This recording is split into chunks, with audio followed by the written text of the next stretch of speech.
بسم الله والحمد لله والصلاة والسلام على رسول الله. رب اشرح لي صدري ويسر لي أمري واحلل عقدة من لساني يفقهوا قولي. السلام عليكم ورحمة الله وبركاته.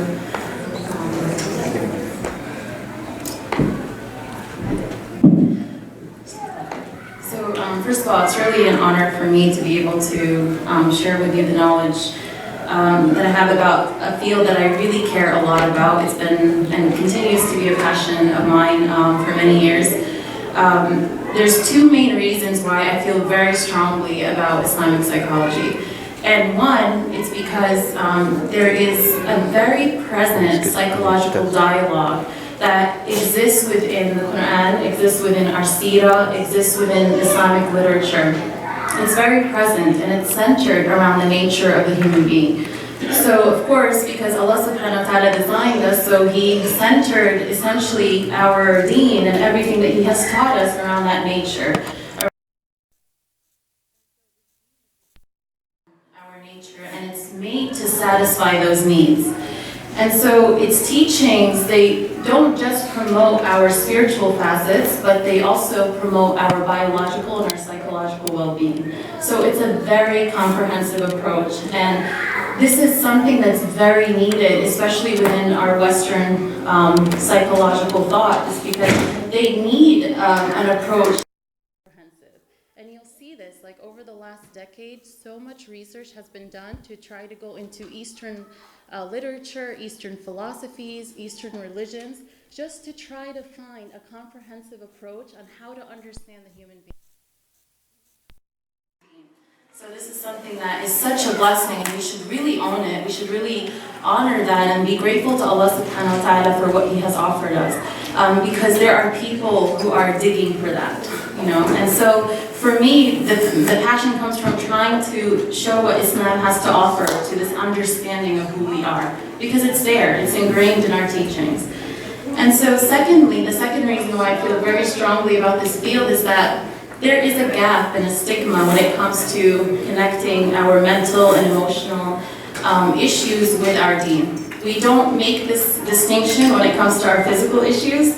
You'll see when it comes to our physical health, you know, we seek out all the information that we can get. You know, we go to the doctor, we seek out healing remedies, and not even when we're sick, we take preventative measures, right? So even before we get sick, we try to find out what is nutrition that we should eat, you know, how can we improve our fitness. We try to gain the information that will prevent us from getting into a physical state that is not well, right?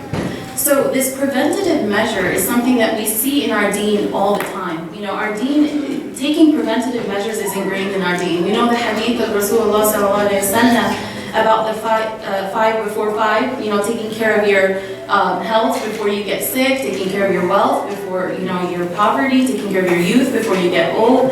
So this concept of taking preventative measures is really rooted ingrained in our deen, but we only apply this when it comes to certain issues. We don't apply this when it comes to our emotional and our mental health, right? So, and our understanding of who we are is so important to our relationship with Allah subhanahu wa ta'ala. So psychology and Islam need to be connected because they, you know, understanding ourselves helps us navigate our way to Allah subhanahu wa ta'ala. So those are the two main reasons why I really care a lot about our deen. And, you know, may Allah renew our intentions here as we come together to learn these tools, and may Allah allow us to apply them, and may Allah allow us to utilize them in a way that will help us navigate our way towards Allah subhanahu wa ta'ala. So what is Islamic psychology? When we say Islamic psychology, what do we mean? So psychology is the understanding of ourselves, right? And what makes it Islamic is that we're trying to understand it through the oneness of Allah subhanahu wa ta'ala. And that's essentially what makes anything Islamic, is that you're trying to understand something through Allah, right? And so Imam al-Ghazali, he talks about psychology and understanding it through the monotheistic worldview, is that you are understanding it through tawheed. And what is a worldview? A worldview is basically how you view the world, right? And what is Islam but a way of life that teaches us how to view everything that we see in this dunya, right? And everything that we witness. So the monotheistic worldview, he splits it into three categories. He says that this unity is split into three important relationships. Our relationship with God, our relationship with Allah subhanahu wa ta'ala, our relationship with others, nature, and the universe, and our relationship with ourself, the self, right, which we're going to talk about, inshallah, as we go on with this course. So he says that these three relationships are not separate from one another, and they all are through Allah subhanahu wa ta'ala. And they all are headed in the same direction, which is to Allah subhanahu wa ta'ala, right? Even our relationship with Allah. Can we have a relationship with Allah without Allah? We can't. It is through Allah that we learn to worship Him. It is through Allah that we learn to navigate our way, right, towards Him. Even in Surah Al-Fatiha, after we say, إِيَّاكَ نَعْبُدُ, we say what? إِيَّاكَ نَسْتَعِينُ. Meaning, I need your help. Okay, it's you alone I worship, but then I need your help to worship you. So, this concept of having a relationship with ourselves, this understanding of psychology, understanding of ourselves, is essentially what makes it Islamic, is that we're seeking the oneness of Allah. Is that we're seeking Allah through understanding who we are. And if we lose that, we're going to understand ourselves the wrong way. We're going to understand ourselves in a way that does not fulfill our purpose. And if we look at the early scholars, right, like Imam al-Ghazali, Ibn Sina, al-Razi, al-Kindi, all of these amazing early scholars, al-Tirmidhi, Ibn al-Qayyim, who contributed greatly to the amount of scholarly work that we have today, many of them contributing even to the Renaissance period in Europe. There was a whole age of Islam called the Golden Age of Islam. That was a time when Muslims were the most efficient at systematically researching and collecting and teaching knowledge. That people from all over the world of different faiths and different religions would go and study under Muslims. And Sayyid Nasr, who studies Islamic sciences and the early scholars, he says, what was their motivation? Their motivation was the oneness of Allah subhanahu wa ta'ala. Was that they were seeking Allah through all of their works. It didn't matter whether it was astronomy, physics, mathematics, anatomy, medicine, psychology. It was all based on La ilaha illallah. They wanted to seek Allah through the knowledge that they were researching. They wanted to understand Allah and experience Him further through understanding who they are, through understanding math and all the different types of fields. So that's what made them great, and that's what made them such a great contribution, that without them you wouldn't have the Renaissance period in Europe, because their knowledge shook history, you know. So this is what intention does. So that's why I say may Allah renew our intentions, because here when we come together to understand what psychology is and to understand ourselves, we cannot do it accurately or significantly without understanding that we're here essentially to seek Allah subhanahu wa ta'ala.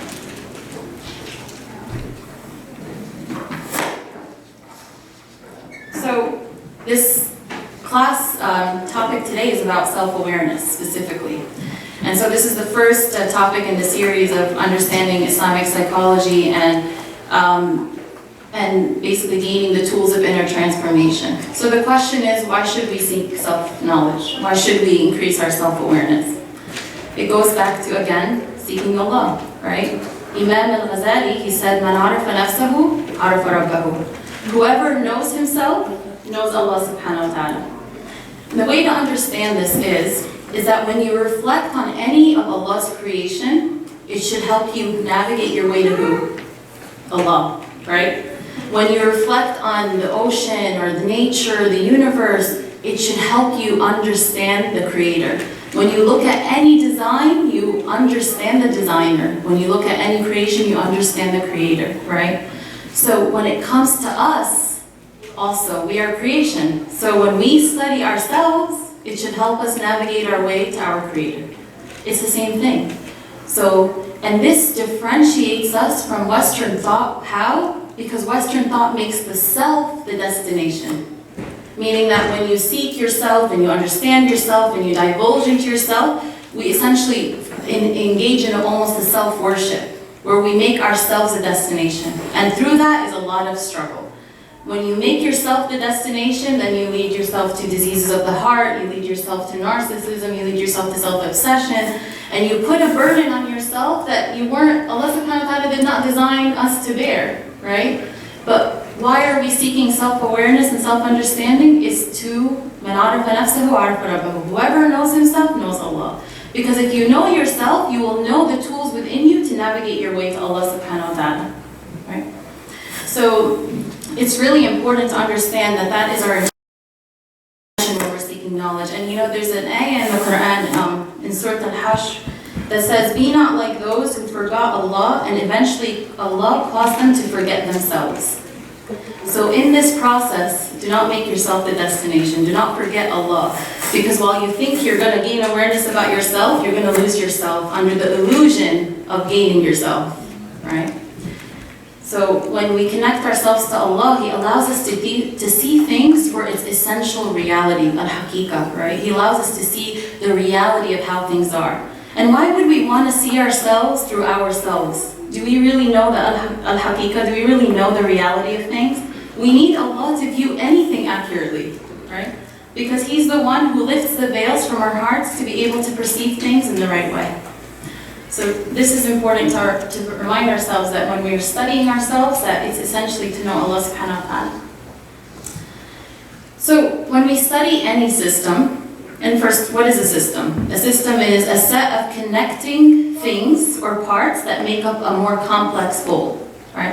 So when we study any system, whether it's the solar system or the systems within the body, right? There are two questions that we have to ask when we study any system. Number one is, what are the entities that exist within the system? And number two, how should these entities function together in order to serve its purpose, in order to function effectively? So, you know, when we look at the solar system, for example, right? We know that, you know, the planets, they have to revolve around the sun, right? And the reason is because the sun has the strongest gravitational pull to keep the planets in that orbit. And if the planets revolved around anything else, there would be chaos. That's the entities and that's the orbit, right?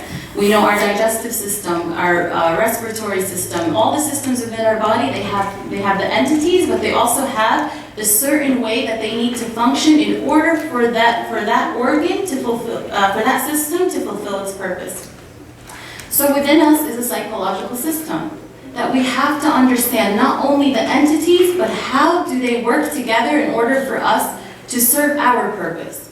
And what is our purpose? Allah subhanahu wa ta'ala says that He did not create us or jinn or ins except to worship Him. Ibadah. And honestly, the English language does not do justice to that word. For many of us understand ibadah as, okay, Allah created me to do these outwardly forms of worship. When actually, you know, ibadah has many different understandings and a much more complex understanding. It's not only just to perform the worship, but it's to experience Allah, it's to know Allah, it's to love Allah. And all of these forms, and Ibn al-Qayyim even associates ibadah with the love of Allah. Right? So Allah subhanahu wa ta'ala tells us our purpose. That He created us to worship Him. Right? To love Him, to experience Him, to know Him. And you know what I find really interesting about this ayah? Is that Allah subhanahu wa ta'ala didn't say, I have put you on this earth to worship me. Right? He didn't say, you know, I created you in this world, I put you in this world to worship me. He said, He talked about creating us. That when He created us, in the making of our design, there already is an inclination to worship Him. It is just part of our design. It's like when you make a person who makes a pen, he already knows the purpose of that pen when he's making it. Okay. Does anyone ever create something without knowing its purpose? So a pen, a machine, I mean us with our limited intellect, when we create something as simple as a pen, we already know its purpose when we create it. And if the pen does not fulfill its purpose or the machine does not fulfill its purpose, then it becomes useless.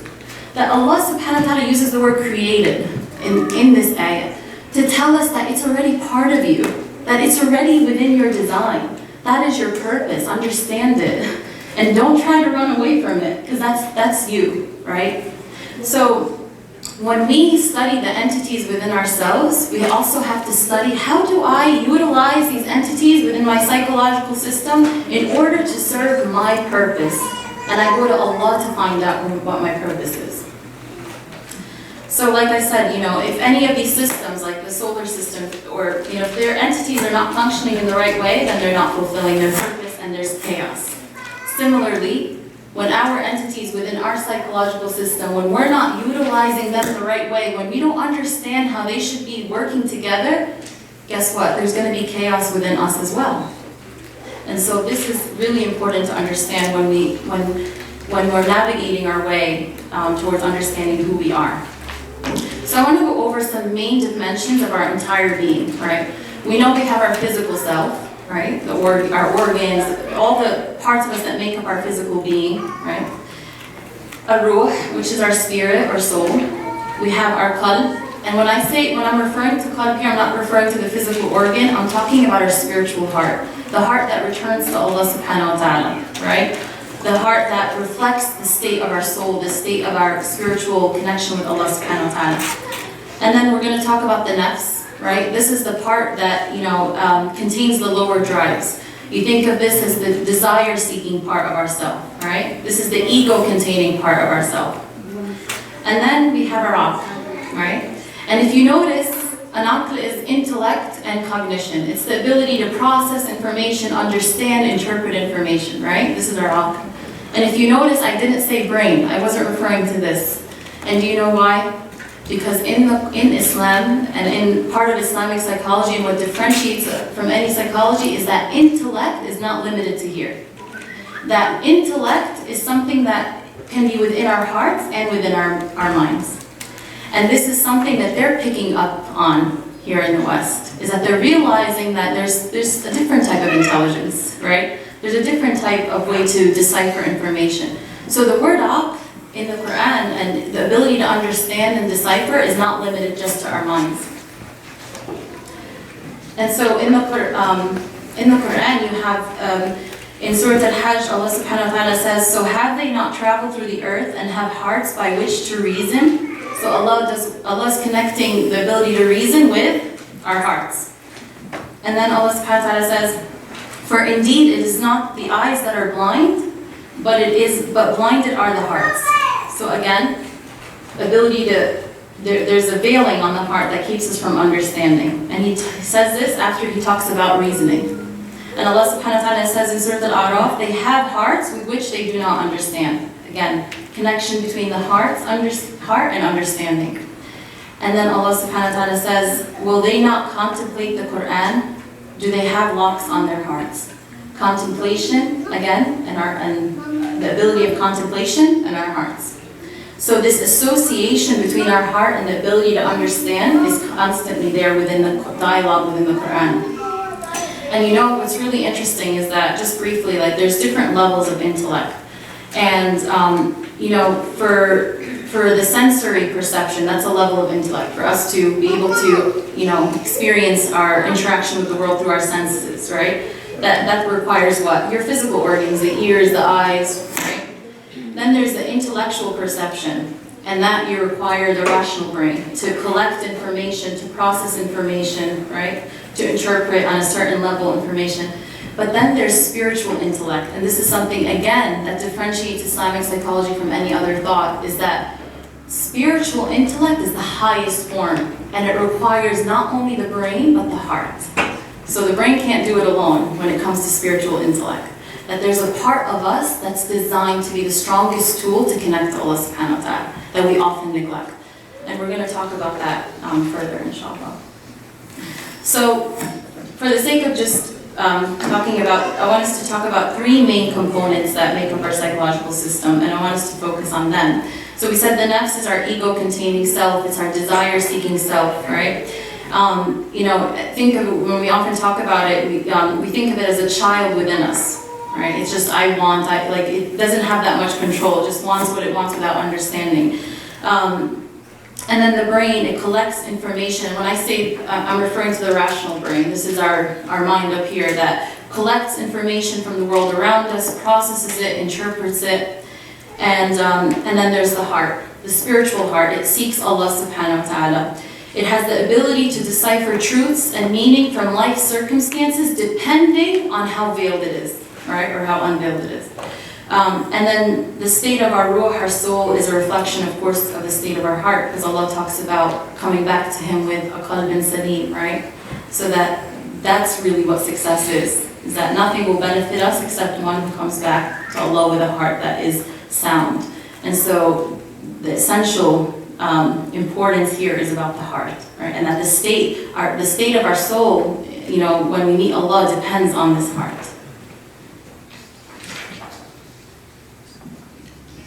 So now we know the entities, nafs, right? Our rational brain and our heart. What is the design flow? Remember, we said there are two questions, right? The entities, and what is the flow in which we can function to serve our purpose? So what is the flow? You know, Western thought has made the heart the king of this inner world, right? That in our world today, we idolize the mind. We idolize intelligence, we idolize the rational mind, and we depend on it to decipher everything. And we think if we know it, that's it, we got it, right? This is so different from Islamic thought, because you know how I said in the solar system that the sun needs to be the center, and if anything else there'd be chaos? Within Islam, it's our heart that needs to be the king within our system. And this is what differentiates that. But trust me, they're picking up on it. They're picking up on this idea that there's something about this heart that is able to decipher things that the mind cannot, right? But the thing is that within our Islamic psychological understanding of our inner world, this heart has to be king. And if anything else is a leader within you, you will always find destruction. If this brain you have made the king, you will find much struggle. You will put a burden on your mind to understand things that it wasn't designed to understand. The nafs, God help us if our nafs is the leader of our inner system, right? That if this is what we're going out and interacting the world with our nafs, and this is why tazkiyah is the purification of the heart is very important, because it's liberating the heart from the shackles of the nafs. So we must understand that the only way for our psychological system to function effectively is that this heart must be king. And so there's actually a really famous quote by Albert Einstein, who says the intuitive mind is a sacred gift. And let's think about, remember there's two types of minds or intellects, right? So let's think of the intuitive mind as the heart. And he says the intuitive mind is a sacred gift, and the rational mind is the faithful servant. Okay? We have created a society that honors the servant and has forgotten the gift. So we have created a society where we make this the gift, and we make our heart serve the gift. Supposedly, the gift. But in reality, it's our mind that's supposed to serve our heart. And when we serve our mind, this is what leads to arrogance and all of the things that affect us keep us from fully understanding, right? That actually everything within us is there to serve this most noble part of you. The strongest tool, if we really understand that this heart is the strongest tool I have to connect to my Creator, you will make sure that all the other entities of you are there to serve that heart, to strengthen it, to fuel it, to make sure that it's a tool that is worthy to lead, right? But instead, what do? We acquire so much knowledge, and our heart is deprived of most of it, right? And our understanding of knowledge is even skewed, because when we say, we ask Allah subhanahu wa ta'ala for knowledge that's beneficial, right? We ask Allah for knowledge that's beneficial, and we seek refuge in Him from knowledge that's not beneficial. Why? Because not all knowledge is beneficial, right? Not all knowledge you absorb and you acquire is going to actually serve your heart to connect to Him. And if knowledge doesn't allow you to serve that purpose, then it's not beneficial, if we truly understand that that is our purpose. So the heart has to be king of our inner world. It has to be our main focus. It has to be what we revolve everything else around. That when I acquire knowledge, is this knowledge serving my nafs, or is this knowledge serving my heart? Whatever I expose my senses to, before you even collect knowledge, your first mode of interaction with the environment is through your senses. Through what you see, through what you hear, through what you touch. That's your pathway to collecting information.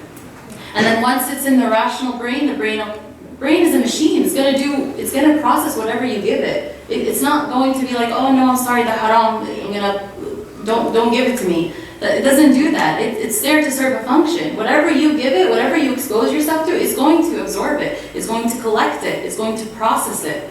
And it's going to store it for later use.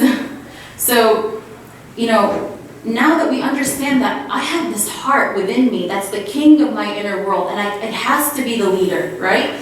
Then I'm going to make sure whatever I expose my senses to, whatever I utilize my mind for, right? Because we have power over our minds. What do we think about? What do we reflect on? Reflection and all of these things. These are things, then your whole idea, your whole understanding of your inner world, this is the beginning of enlightened self-awareness, right? Is that now you're understanding the entities within you on a whole different level, right? And so now you know the tools within you to navigate your way to Allah subhanahu wa ta'ala. And Allah gives us signs in our deen that show us that the heart is king. Let's start when we're an embryo in our mother's wombs, right? In the embryonic stage. What's the first organ that's developed in the embryonic stage of prenatal development? It's a heart. What do they look for? A beating heart, right? SubhanAllah, like not a brain. It wasn't the brain that was developed first. It was a beating heart, right? If that's not proof in itself that this heart is something we should make the first and foremost, of importance to us, I don't know what is, right? So that's one sign. The other sign is in sujood, and this is actually my favorite one, is that in sujood, it's the closest position we are to Allah subhanahu wa ta'ala, right? And in sujood, what do we put to the ground? We put our forehead. And over here, this is called our frontal lobe, our prefrontal cortex. And what this is that this is the part of our brain that's responsible for the highest executive functioning. This is the part of our brain that differentiates us from animals. This is the part of the brain that makes us, human beings that plan and decide and do all of these things that you wouldn't see animals do. It's the part of our being that often makes us what? Arrogant, right? And yet, this is the part that we put to the ground every day, this part that makes us so high above all the other creation, right?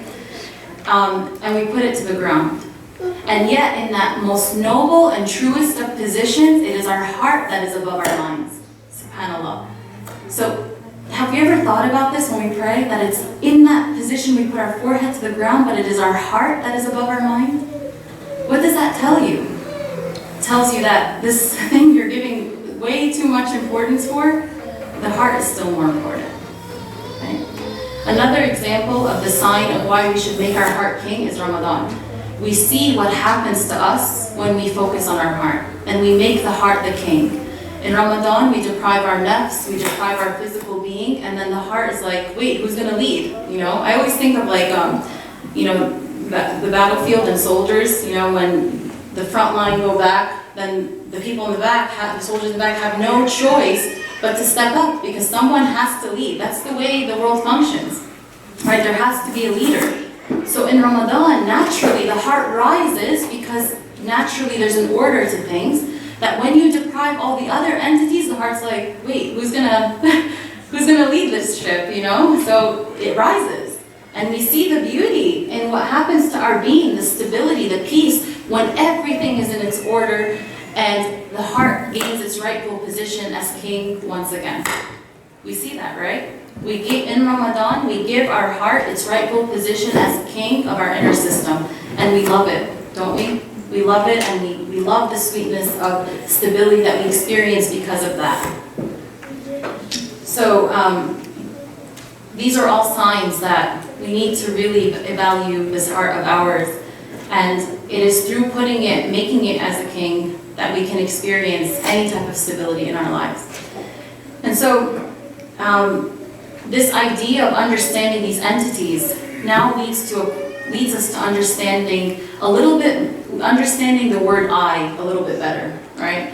So now when you say, I love this, or I want this, or I hate this, or I don't feel like this, or I don't feel this way, which I are you talking about? Because now you realize that there's a lot of I's within you. There's the nafs. Is it your nafs that wants it? Is it your heart that seeks Allah that wants it? Is it your heart that hates that, or your nafs that hates that? Because now with this increased self-awareness about the entities that exist within you, you have to be aware of which I is taking the lead in that moment when you're saying, I feel this way or I want this. Many of us think that we're guided by our hearts, but we don't have self-awareness about the entities within us, so how do we know that this is really our heart that's guiding the way? Right? So this is what man arafa nafsahu arafa rabbahu means, is that when you know the entities within you and you know that Allah created me, created all these entities within me to help me navigate my way to Him. And we want to go back to Allah with good deeds that came from where? Our heart, not from our nafs, right? So now we understand, when we know that there's a part of me that seeks, pleasure and seeks the self essentially, meaning like it's all about the self, me, myself, and I. There's part of me that wants Allah and seeks goodness, right? So now you have this understanding when you talk about I, you're a little bit more aware of which I you're talking about. And this is something that we always have to be conscious of. This is why tazkiyatun nafs is very important, purification of the heart is very important, because as you work on connecting your heart to Allah subhanahu wa ta'ala, you are constantly, the beautiful thing about what happens to the heart is that as you get closer to Allah, Allah lifts veils from your heart, allowing you to continually derive meanings from life that your rational brain wouldn't be able to. Think of when you have like a struggle, right? Like say your car breaks down. So what happens is your mind goes, okay, my car broke down, let me process what are my solutions, what are my options? And then what it does is, okay, AAA comes, fixes the car, whatever, takes the car, okay, 1 + 1 = 2, solution fixed, the mind is at ease, right?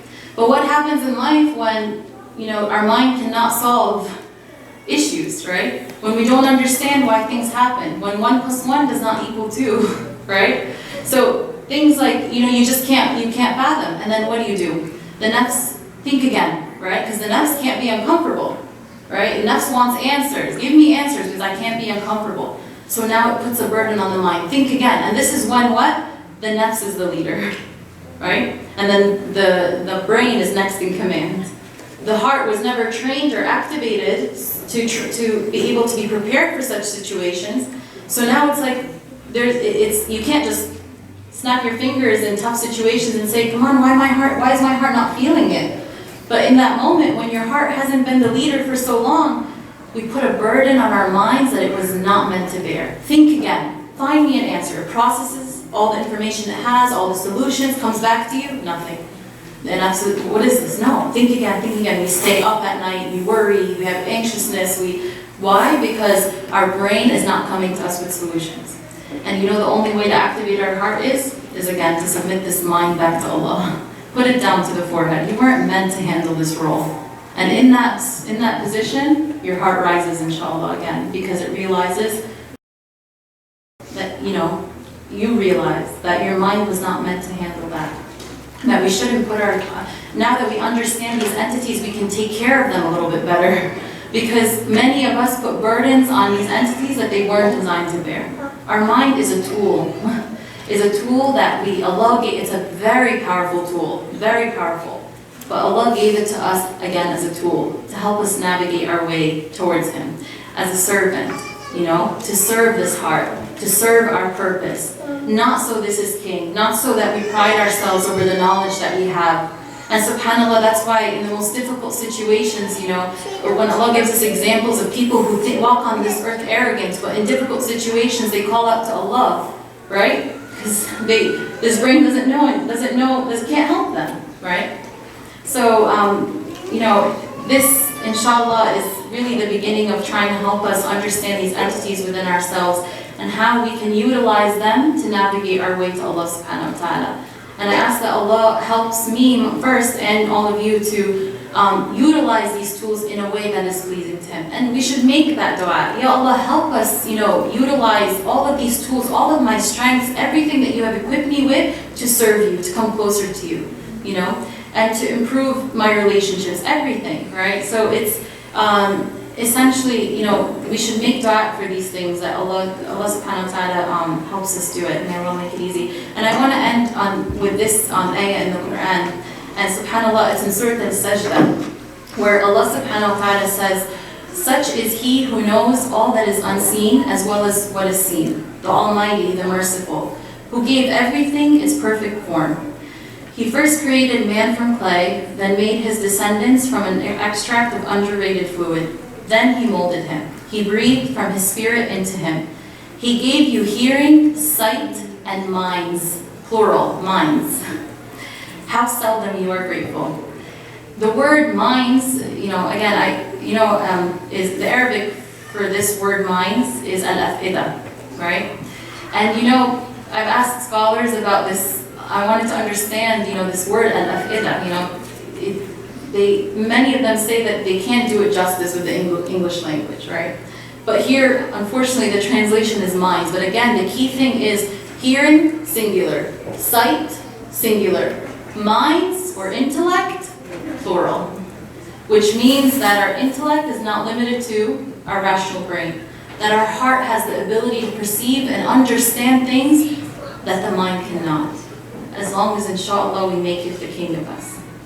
So, Jazakumullah khair, and I'll take questions now if anyone has any questions.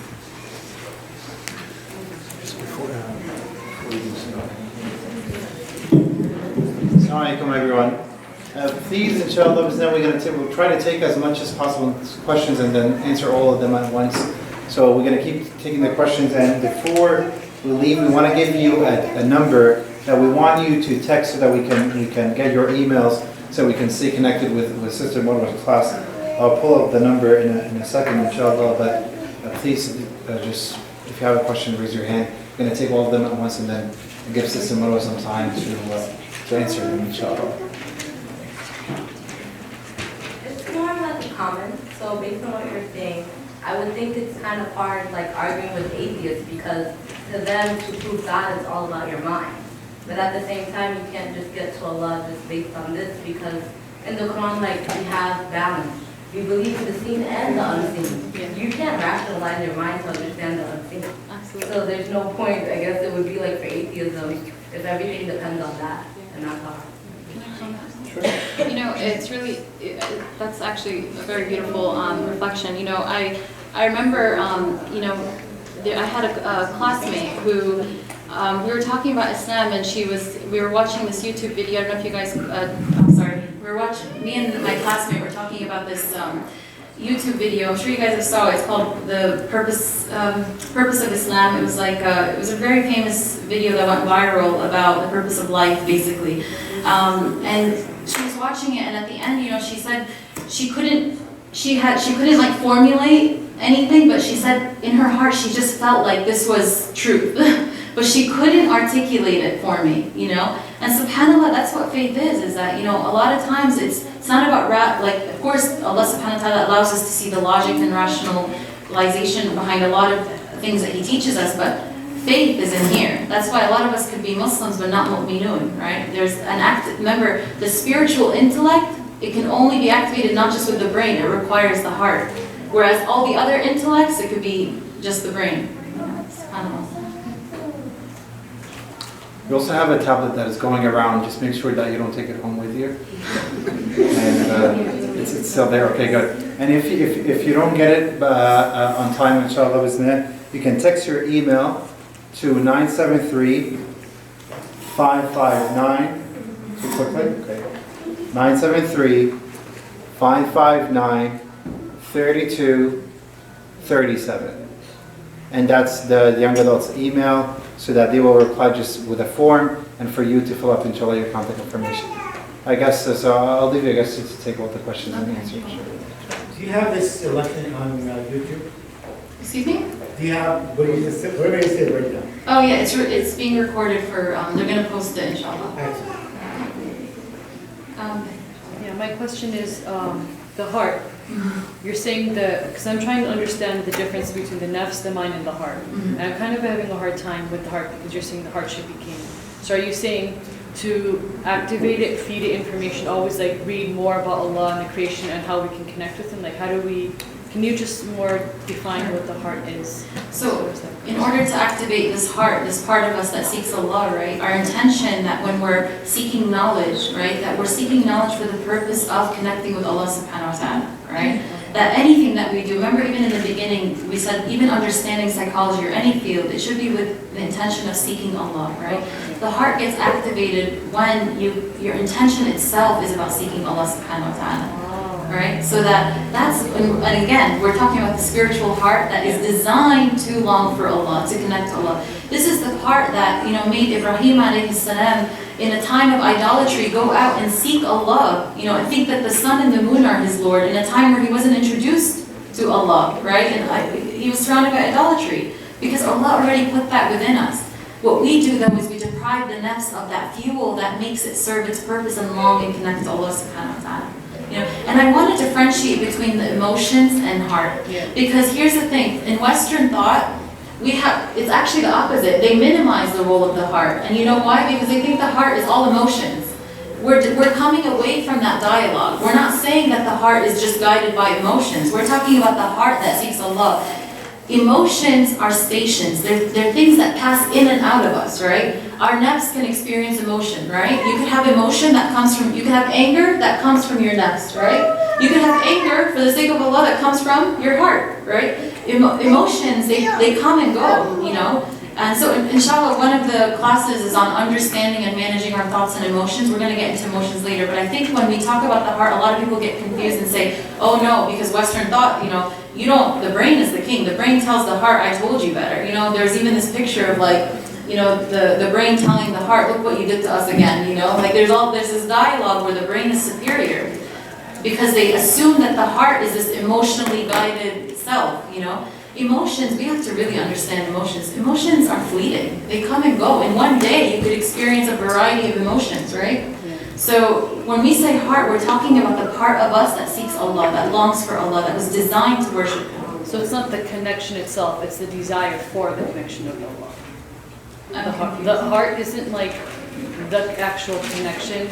Kind of like, how in Islam we have ways, we have where like our iman is up and down, up and down. Yeah. That's not the heart that you're talking about. It's not like the connection or your relationship with Allah. That's not the heart you're referring to. No, when we're up and down, again, those are states, right? Yeah. Those are hads, they're states. Okay. But when I talk about the heart, I'm talking about the strongest tool you have to connect to Allah subhanahu wa ta'ala.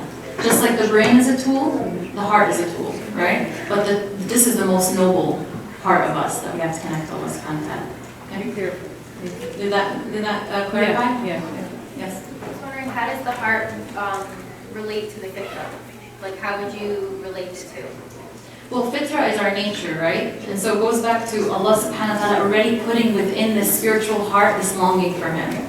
And I think that's how it relates, is that Allah already, remember the ayah that Allah did not create us except to worship Him, is that already in our design is this longing for Him. Allah would never put us on this earth and say, good luck finding me. He put us on this earth and He put within our hearts a longing. Again, this is the longing that made Ibrahim a.s. go search for Him, right? This is the longing that makes people try to fill that void that they can't find, that they can't fill without Allah subhanahu wa ta'ala, right? So, it's very related to our fitra because this is our nature, essentially. I don't know if that answered your question. Any other questions? The guy you mentioned in Sajda, Mm-hmm. you said that the fu'ad is the heart.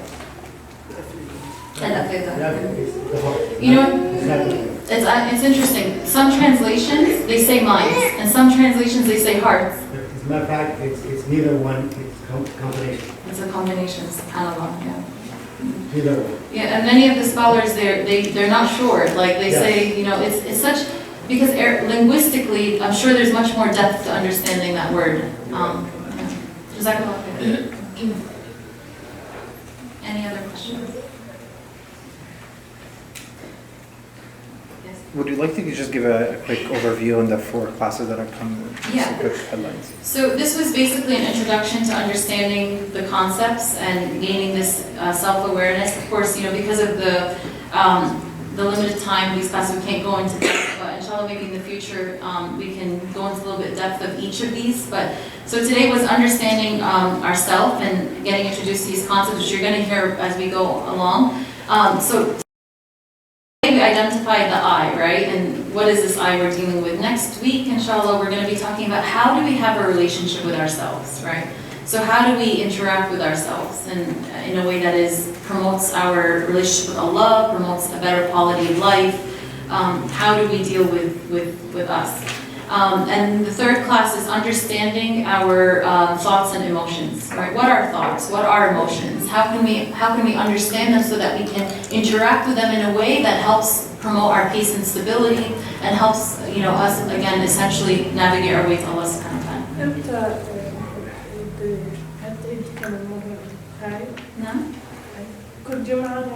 Oh yes, inshallah. Same time, Jum'ah is Saat 8. Yeah.